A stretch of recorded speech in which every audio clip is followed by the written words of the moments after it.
Morning class 10th। तो कहानी को आगे बढ़ाती हूँ मैं, ठीक है। तो स्टार्ट करती हूँ। मेरी माँ कहती थी, सूरज ढले आंगन के पेड़ों से पत्ते मत तोड़ो, पेड़ रोएंगे।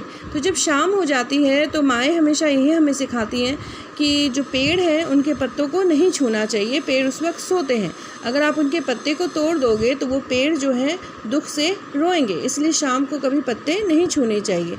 दिया बत्ती के वक्त फूलों को मत तोड़ो, फूल बद्दुआ देते हैं। और शाम अगर हो जाती है, दिया बत्ती हो जाती है, तो उस समय फूल नहीं तोड़ने चाहिए, फूल हमें बद्दुआ देती है। दरिया पर जाओ तो उसे सलाम किया करो, वह खुश होता है। अगर आप किसी दरिया के पास जाते हो तो उसे ज़रूर प्रणाम करें, वह खुश होता है। कबूतरों को मत सताया करो, क्यों? क्योंकि वो हज़रत मोहम्मद को अज़ीज़ है। तो पैगंबर है ये हज़रत मोहम्मद, इनको अज़ीज़ है कौन? कबूतर। उनको कभी सताना नहीं चाहिए। उन्होंने उन्हें अपनी मज़ार के नीले गुंबद पर घोंसले बनाने की इजाज़त दे रखी है।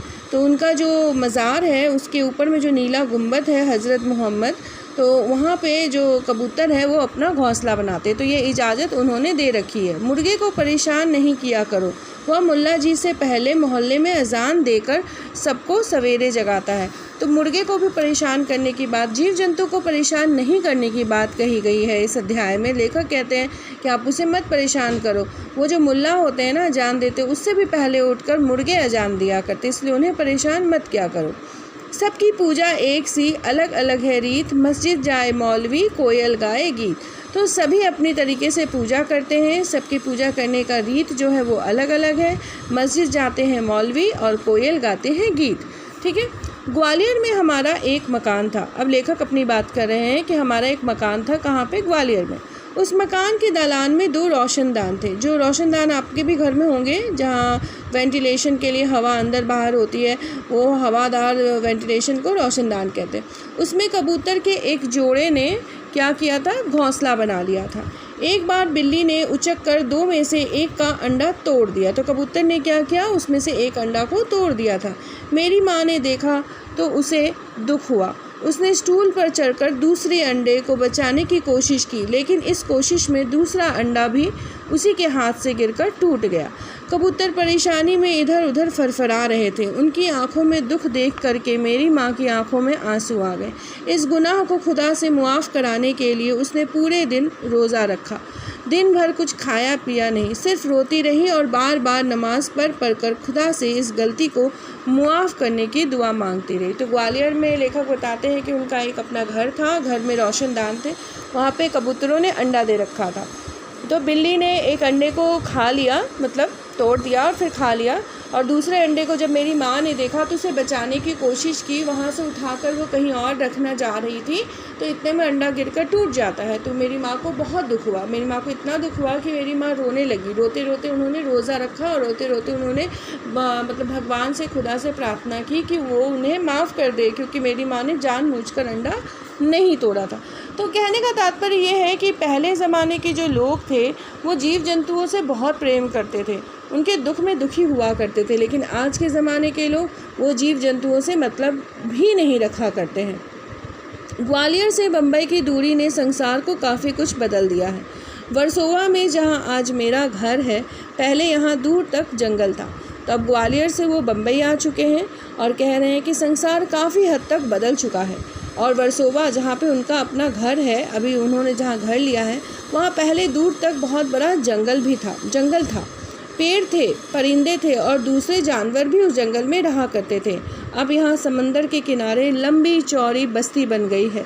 इस बस्ती ने न जाने कितने परिंदों चरिंदों से उनका घर छीन लिया है। तो फिर लेखक ये बात कहते हैं कि ये बस्ती जो है, इसमें न जाने कितने परिंदे चरिंदे जो हैं उनके घर छिन गए हैं। तो इन परिंदों चरिंदों का घर किन्होंने छीना? मनुष्य जाति ने छीना। इन्होंने क्या किया? उन्होंने समंदर के किनारे लंबा चौड़ा एक बस्ती बसा लिया, नगर बसा लिया। तो जंगल कट गया। जब वहाँ पे बस्ती बस गई तो जितने भी परिंदे थे, जानवर थे, सब वहाँ से चले गए। अब वहाँ नहीं रहते, तो इनका घर जो है वो उजड़ गया। इनके घर, इनका जगह जो है वो मनुष्यों ने छीन लिया, ठीक है। इनमें से कुछ शहर छोड़कर ही चले गए, जो नहीं जा सके उन्होंने यहाँ वहाँ डेरा डाल दिया। कुछ परिंदे या जानवर जो थे वो शहर को छोड़कर ही चले गए, और जो नहीं जा सके उन्होंने क्या किया, उन्होंने यहीं कहीं अपना डेरा डाल लिया। इनमें से 2 कबूतरों ने मेरे फ्लैट में एक मचान में घोंसला भी बना लिया।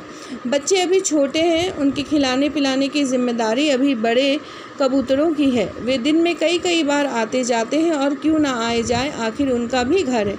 लेकिन उनके आने जाने से हमें परेशानी भी होती है। वे कभी किसी चीज़ को गिराकर तोड़ देते हैं, कभी मेरी लाइब्रेरी में घुसकर कबीर या मिर्ज़ा गालिब को सताने लगते हैं, मतलब कबीर की किताब या मिर्ज़ा गालिब की किताब को गिरा देते हैं। इस रोज़ की परेशानी से तंग आकर मेरी पत्नी ने उस जगह उनका आशियाना था वहाँ एक जाली लगा दी। उनके बच्चों को दूसरी जगह रख दिया। उनके आने की खिड़की को भी बंद किया जाने लगा है।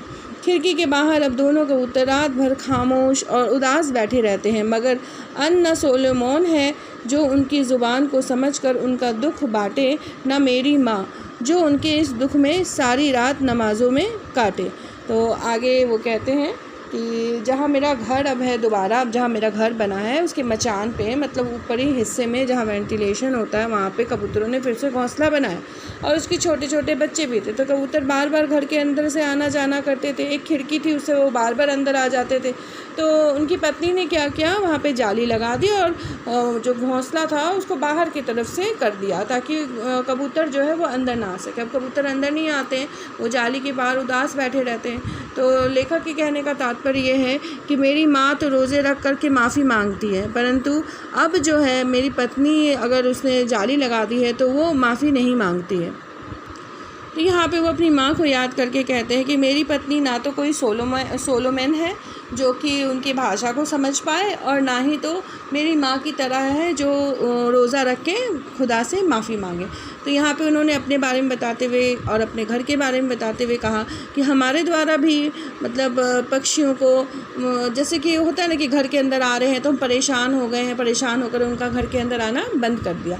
तो कहीं ना कहीं हमारे वजह से उस परिंदों को दुख तो हुआ, लेकिन हम उनके दुख को समझ नहीं सकते। तो आज का मनुष्य कैसा हो गया है, जो जीव जंतुओं के दुख को नहीं समझता। नदियाँ सींचे खेत को, तोता कुतरे आम, सूरज ठेकेदार सा सबको बांटे काम।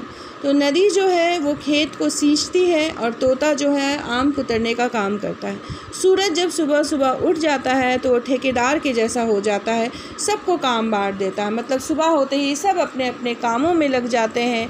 कोई मतलब आम खा रहा है, कोई काम करने जा रहा है, कोई खेल रहा है, कोई पढ़ रहा है। तो हर तरह के काम को कौन बांटता है, सूरज। कैसे, ठेकेदार बनकर, जब सुबह हो जाती है तब।